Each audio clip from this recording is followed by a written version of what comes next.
भगवान ने कहा था कि एकांतवास करना, अकेले होना और अंतर में बहते हुए नाद को सुनने की चेष्टा करना। एकांत में जहां परम की ध्वनि सुनाई देने लगती है, जहां शून्यावस्था में, जीरो पॉइंट में मन आ जाता है, विचार शून्यता, थॉटलेस जहां हो जाए, जहां मन ना रहे, नो माइंड वाली स्टेट आ जाए, जहां आप बिल्कुल शांत हो जाएं, अल्फा लेवल में आप पहुंच जाएं। ध्यान की ये स्थिति बहुत आवश्यक होती है जब आप अल्फा स्टेट में आते हैं। मस्तिष्क की तरंगों को नापने के लिए ईईजी मशीन से तरंगों को नापा जाता है। जैसे हार्ट के लिए ईसीजी होती है, तो उसमें मुख्य तौर से 4 स्टेट कहलाती हैं, जिनमें एक स्टेट है अल्फा स्टेट। वह स्टेट होती है जब आप बिल्कुल जागरूक तो होते हैं लेकिन शांत होते हैं, इतने शांत कि कोई प्रेशर नहीं है आपके ऊपर, दबाव नहीं है, निर्भर अवस्था। वहां से प्रेम की, दया की तरंगें प्रकट होने लगती हैं, और वहीं उसी स्थिति में यदि आप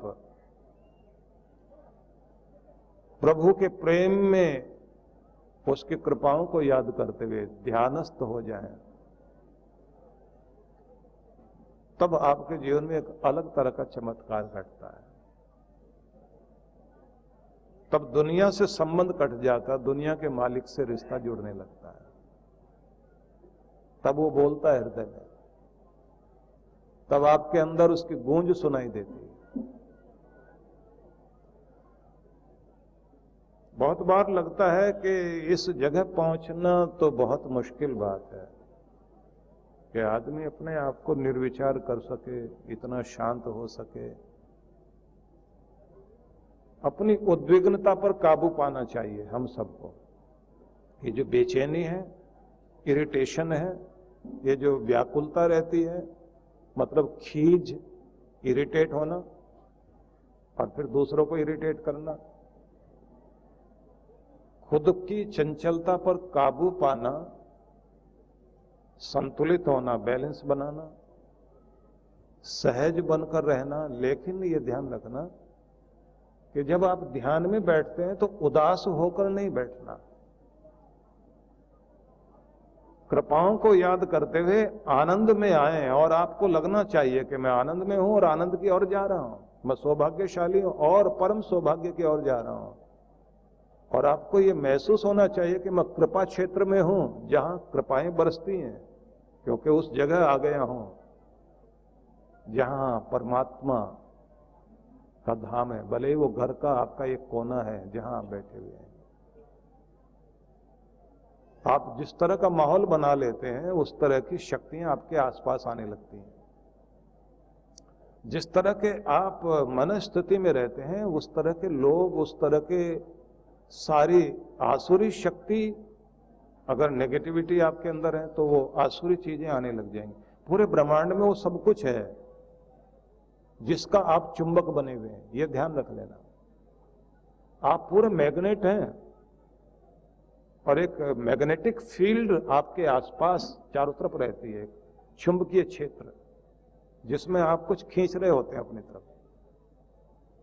उदास आदमी उदासी अपनी तरफ खींचता है, गुस्से वाला गुस्से वाली चीजें खींचेगा अपने पास, उसे ज्यादा गुस्सा आएगा और गुस्सा। तनाव वाला तनाव वाली चीजें खींचने लग जाएगा, उसे तनाव में डालने वाले, टेंशन में डालने वाले कारण चारों तरफ आएंगे अपने आप, क्योंकि वो अपने आसपास उस सब चीजों को इकट्ठा कर रहा है। हंसने का कारण ढूंढने वाले लोगों को चारों तरफ से हंसने वाली बातें दिखाई दे रही होती है।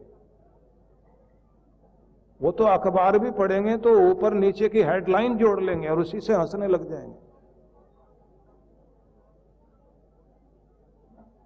वो कहीं लिखा हुआ अगर जो है दीवारों पर कुछ लिखा हुआ है तो उसे देखते देखते पूरा ध्यान से नहीं पढ़ेंगे, एक की लाइन दूसरे से जोड़ते जोड़ते हंसते हुए जाएंगे, दूसरे को सुनाएंगे, उसको भी हंसाएंगे, देखो क्या लिखा हुआ।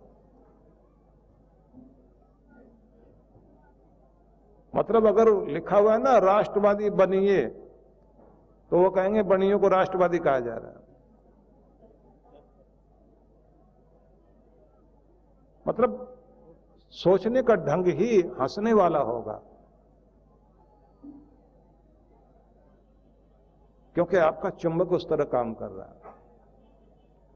और अगर आप डिप्रेस हैं,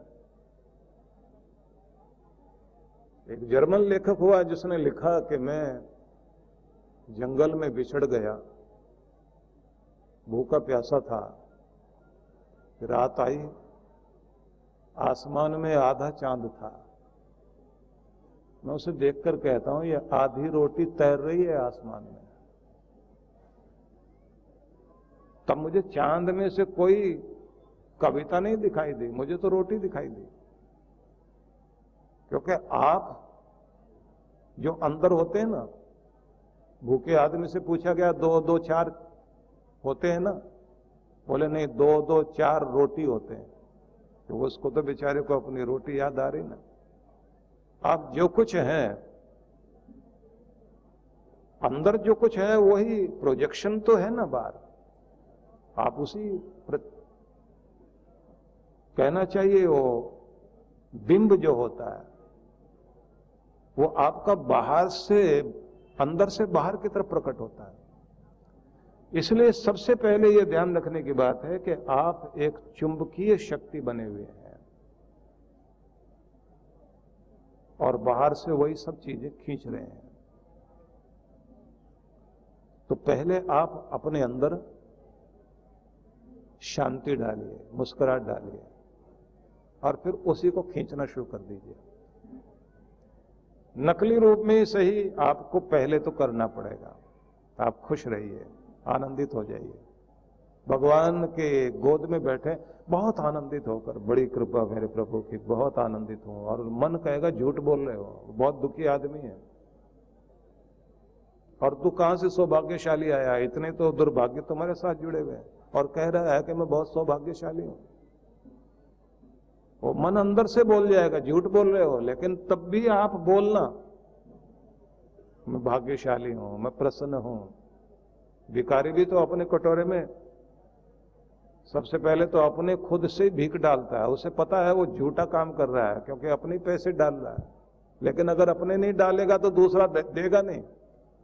नल में से पानी लेना ना अपने हैंडपंप में से, तो पानी नीचे से नहीं आ रहा है तो सूख गया हैंडपंप, और 2 बाल्टी अपनी डालनी पड़ेंगी। पहले अपनी डाली तो उसके बाद में वो आपने जो डाला वो तो बाहर आएगा ही आएगा, नीचे वाला भी आएगा।